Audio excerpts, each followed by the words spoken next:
Miracles are often found in the little things we forget to notice, the quiet answers, the timing that somehow works out, the moments that don't look special from the outside, but change everything on the inside.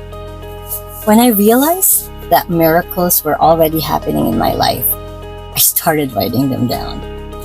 I keep a miracle notebook. It's not a notebook, it's like a file. A file, and I read and a notes app where I record the moments that shouldn't have worked out, but did. Not because they were big or dramatic, but because they mattered.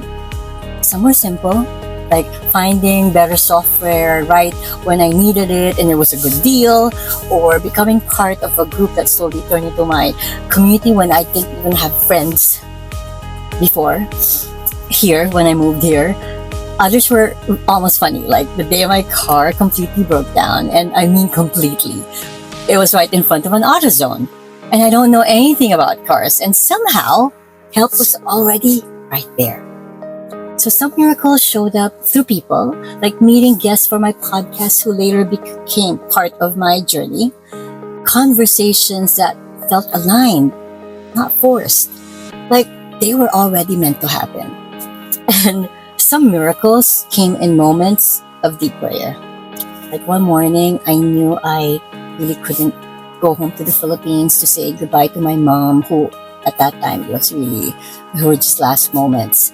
It really felt impossible in a season filled with uncertainty. I didn't want to leave my kids alone. Being a widow, that's kind of hard. And I really thought that that's it. There will be no closure. But that morning, I just with all my heart, everything that I had, I just prayed. And that same night, everything suddenly worked out. What felt unreachable became possible. In a matter of 4 hours, 5, I was boarding on a plane to go home. And you know what? I always write these moments down out of gratitude, because I never want to forget how far I've come and how supported I've been, even when I couldn't see it clearly at that time. And maybe that's a reminder we all need. Start noticing, start remembering.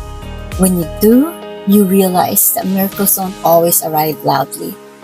Sometimes they meet you exactly where you are, quietly reminding you that you're not alone and that more is possible than you think.